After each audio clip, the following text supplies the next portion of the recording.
on the border.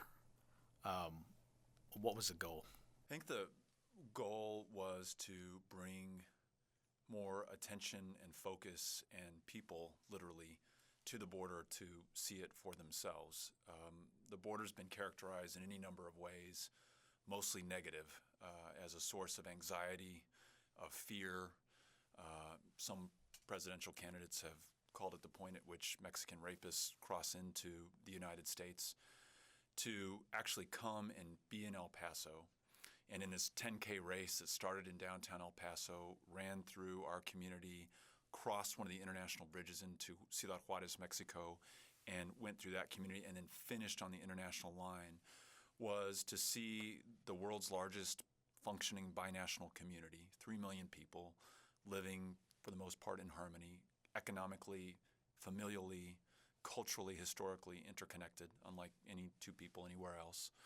And at least on the U.S. side, El Paso, the safest large city in the United States, the safest city with a population over 500,000 in the country, really very much a magical place that doesn't exist anywhere else. And we had about 1,000 participants, many of them from other parts of the United States and Mexico, and some of them the first time that they were seeing the border, including journalists.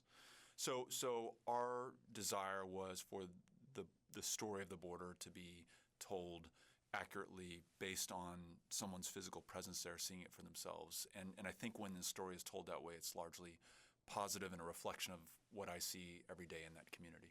Now, you make this point a lot that Juarez and El Paso are the same community. How does that function? There are ways to measure it.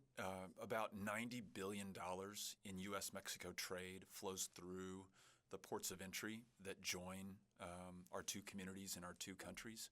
There's a massive industrial maquila sector in Juarez employing hundreds of thousands of Juarezans. On the El Paso side, in support of that manufacturing sector, there's a huge service and logistics sector. It's estimated that 1 out of every 4 jobs in El Paso is connected to that U.S.-Mexico trade. In addition, Mexican nationals from Juarez spend about $1.5 billion in our local retail economy every year. For many shops, especially in South and downtown El Paso, 80 to 90% of their customers are going to come from Ciudad Juarez. Those are the things that we can measure. You would add to that there were 30 million verified crossings between the two cities last year, 30 million, which just blows my mind. And that is kids in El Paso visiting their grandmothers in Juarez, students coming to the University of Texas at El Paso where they're treated as in-state for tuition purposes. You wouldn't expect that from the state of Texas, but in fact, that's one of our hallmarks when it comes to being smart about the border and about Mexico. But there are immeasurable connections, like the fact that families are spread across both sides of that border.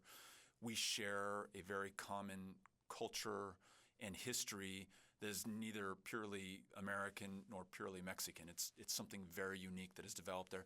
You could almost say there's a version of English and Spanish that are unique to our region. If you look at us from a map, geographically, the nearest large U.S. city is Albuquerque, New Mexico, about a 5-hour drive to the north. And the other nearest city is Chihuahua, Mexico, about a 5-hour drive to the south. So we've really been dependent on each other and grown together for the entire history of our two communities. So again, something very special that you're not likely to see, not just anywhere else in the U.S., just not anywhere else in the world. The debate about immigration has changed over the past year. A year and a half ago, the debate was about visas, about which groups would get more visas and which groups would not. Today, the debate is at least starts with whether or not to build a wall, and if you want to build a wall, how high to build that wall. Having observed this mostly on the Republican side, what's your take? I always start with the facts, and I look at what we are currently doing on the border. We're spending about $18 billion a year to ensure that the border is secure and to protect this homeland. very successfully, I might add. I had confirmation from the Secretary of Homeland Security, the Director of the National Counterterrorism Center, the Director of the FBI, that there is not now, nor has there ever been, a terrorist plot to infiltrate the United States from the southern border. There's never been a successful terrorist crossing. There's never been a terrorist organization that has focused on that as a point of entry in the United States. It doesn't mean we shouldn't remain vigilant, and I tell you that $18 billion is a lot of vigilance, but we're approaching a point of diminishing returns where 10 years ago in 2005, 2006, the average Border Patrol agent along the southern border apprehended well over 100 people coming north. Last year in 2015, that number in the El Paso sector was down to 6 for the entire year. A Border Patrol agent paid for by the U.S. taxpayer is apprehending on average 6 people the entire year. And that's because we have more than doubled spending in the last 10 years. We have more than doubled the size of the force from around 10,000 to over 20,000.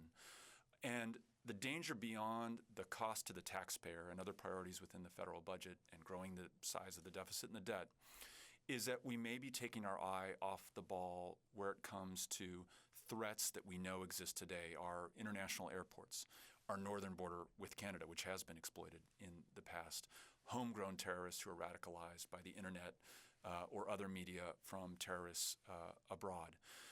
So I would go back to Republicans, Democrats, independents alike, and say, look, if you're truly concerned about security, and I'll take you at your word, it's not going to come by spending even billions more at the southern border. It is going to mean spending more intelligently where we have proven risks and threats, retaining our vigilance at the border, but being a lot smarter about how we interdict and apprehend those who would do us harm. And so I would meet that national security argument at its face and turn it to where I think we can do the most good with limited resources. What has been the biggest misconception about our southern border and our attempts at economic integration with Mexico? I was recently talking with a colleague, a Democrat, about we were talking to each other about what we were going to do over the weekend when we returned to our districts. And I said, well, I've got a friend who's running for a political office. I'm going to probably go knock on some doors for her this weekend. And he said, that's got to be really tough living in El Paso. I mean, do you need to have an armed guard with you at all times? Do you need to carry a weapon? His impression, in other words, of El Paso is a very dangerous place and seemed to have unwittingly bought into the same myth that someone like Donald Trump capitalizes on, which is that the border with Mexico is an ungoverned, lawless, chaotic, dangerous place. The facts tell us a very different story. In my own life experience, having lived there for the last 43 years and raising my 3 children there, it is proven to be the safest city in America, not just this last year, but for the prior 4 years to that. And it's also not an outlier. When you look at the U.S. side of the U.S.-Mexico border, it is far safer than the average U.S. city. And we seem to find a correlation, if not, I would argue, I think there might be causation, between the preponderance of immigrant families. And in El Paso, 24 to 25% of the population was born in another country, with that community's safety. And I anecdotalize it to this. If I've come to the United States, to El Paso, Texas, from another country, I am interested in doing better because I came to this country at great cost to myself, financially, emotionally, familially. I want to get ahead, and more importantly, I want my kids to get ahead and to do well. And in order to do that, I'm going to follow the laws. I'm going to make sure that I stay on my kids to do well in school and in work and to contribute to the community in which we now live. That, to me, is the story of El Paso and the successful, positive story of immigration that you're not going to hear on the campaign trail. And I found from talking to a Democrat who I would have assumed was sensitive to this, that unless you're living on the border or have spent enough time there, it's hard to believe that. It's counterintuitive from what we have been hearing for a very long time. And just quickly, one last point to show you how difficult it is to run against the prevailing wisdom on this. we looked at newspaper headlines from the early 1980s in El Paso, and you had screaming headlines about suspected Libyan terror plot in Ciudad Juarez. We have always projected our fears and anxieties on the southern border. It's ISIS and Al-Qaeda today. It was Libyan terrorists in the 1980s. It was, dope traffickers prior to that. I don't know how you combat that other than using the facts, other than bringing people to our community. And that race, to go back to your first question, was our novel way of trying to do that. Now, on that note, you've noted that San Diego, another border city, is the second safest, or has been recently the second safest large city in America, and you've invited Donald Trump to come down to the border to see for himself from the perspective of folks who live there. Is there any chance that he'll take you up on that? I don't know. He visited the southern border. I think he was in Laredo or McAllen last year, and the drama that he drummed up around it was, I'm going to take my life into my own hands because I won't have Border Patrol protection to go visit. He and others, and it's not just Donald Trump. I mean, I think he is in a long line of national leaders who stoke anxiety and fear around the border because it is so intuitive. It makes so much sense to us that another people who speak a different language, who look differently than we do, who are connected to the rest of the world, pose a threat to us. That just makes intuitive sense. And the challenge is that the facts just don't and have never really borne that out. And counterintuitively, Mexico is the source and the engine of so much positive growth economically and demographically to this country. It is estimated that every minute of delay at our international ports of entry with Mexico, where U.S.-bound trade is waiting to enter this country, costs the U.S. economy $166 million per minute. 6 million jobs nationwide depend on trade with Mexico.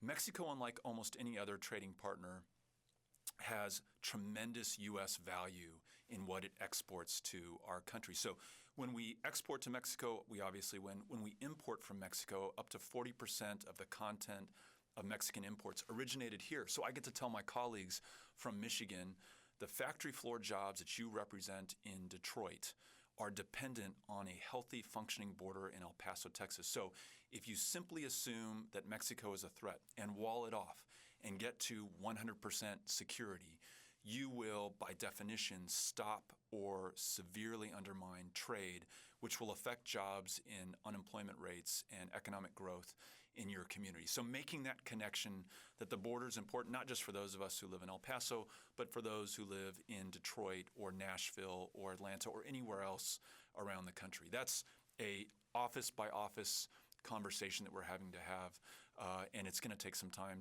to begin to change minds around that. The nativist impulse regarding immigration isn't limited to the Republican Party. In fact, Bernie Sanders has been fairly outspoken that he would have a more restrictive immigration policy than a lot of free marketeers might prefer. Yeah, you're absolutely right. And I always try to not associate difficulties in improving conditions along the U.S.-Mexico border and improving opportunities for our immigration system and reforming it and bringing more people lawfully and logically and rationally into this country on one party or one person. It really is I think, a reflection of this country's priorities. And you hear it from Republicans and you hear it from Democrats. And if I'm correct, I believe Senator Sanders was opposed to prior efforts to reform our immigration system for concern that it would harm American workers. Is that a legitimate concern? Yes, but it is not necessarily mutually exclusive to finding a way to bring people into this country who are going to be productive contributors and net assets to communities like Washington, D.C. or El Paso, for that matter. I don't know what it will take to actually produce success on this. You have, every single Democratic House member signed on to immigration reform. You have, I think, the critical number of Republican House members publicly saying that they support that. If you could get those two numbers together, you could almost sign something through a discharge petition onto the floor. But there are some national politics and local congressional district politics at play, and I think it is in need of greater leadership at the speaker level, at the presidential level, to create the space to allow people to do what they know is right and what many cases I think increasingly their constituents are asking them to do, even in Republican-leaning districts. The prospects, though, for immigration reform seem to be worse than they have been in a really long time. George W. Bush seemed to have a fairly reasonable reform, wanted to do it, had a good relationship with Vicente Fox, and sort of the nativist wing of the Republican Party sort of shut that down. Democrats had control of the White House and both chambers of Congress and didn't do anything. Right. And here we are at a time when the Republican frontrunner is somebody who would veto any attempt to liberalize immigration. Yeah, I've often wondered what will be the precipitating event. Will there be some crisis, some issue to which Congress must react that will include a reform to our immigration system? I can't imagine what that would be. Or, as you suggest, will it be the opportunity for a president or a national leader who has political capital at the outset of an administration that they can use? And you really get one or two big projects. And, President Reagan was somebody who had the political capital and skills and partners on the other side to pursue immigration reform. President W. Bush did not. President Obama elected to pursue health care, and to a degree, it is a limited sum game. So it was health care at the cost of other priorities, and I would include in those other priorities that were not selected immigration reform. And as a consequence, and you can debate whether that was the right priority, but as a consequence, almost at the end of his administration, we are nowhere closer, apart from his executive actions, to any kind of change in the system. What federal laws ought to change with respect to drugs that would ease tensions at the border? This is a tough one because it's clear to me that if the United States were to end its prohibition on marijuana and in a rational, effective way and safe for the most vulnerable among us, I'm thinking kids especially, were to regulate and control its sale, it would improve, I think, by extension, the situation in Mexico. It would not solve that. And sometimes folks will set up a straw man argument and say, well, that's not going to be the silver bullet that will end the Chapos of the world. And I certainly agree. But I think to a large degree, marijuana is still the cornerstone product of these cartel empires. The cartels control almost the entire production and distribution cycle, from growing to storing to controlling the plazas in places like Ciudad Juarez to increasingly the distribution networks in the United States. And that solid, consistent revenue helps fund the impunity that we saw in cities like Ciudad Juarez, the ability to recruit young people into the ranks of these cartels, to bribe public officials and police, and to arm themselves in an outsized way relative to what the government of Mexico can field, and certainly the local police. And El Chapo's arrest has no impact on that. I really would question whether that's going to fundamentally change anything in Mexico, in the drug war. But we've seen reductions in marijuana coming into the United States. You think that's driven by legalization in the states that have done so? I don't know. I would only be able to speculate. But at this point, after Colorado, after Washington, after half the states in the union through some kind of democratic process, and some in a very direct democratic process, have said the drug war was a well-intentioned, good idea, but it has not worked, and we either at some level want to medicinalize, decriminalize, or outright legalize marijuana, it's clear that it's only going in one direction in this country. And to paraphrase John Kerry when he was talking about the Vietnam War, who is the last kid in Ciudad Juarez who's going to be killed to bring a load of marijuana into the United States long after we've known that it will one day fully be legal in this country? So I think the onus is now on us at the federal level to take the necessary step rather than wait state by state by state to get there. The public has spoken, and you could poll it. What are those steps? I think that we would look to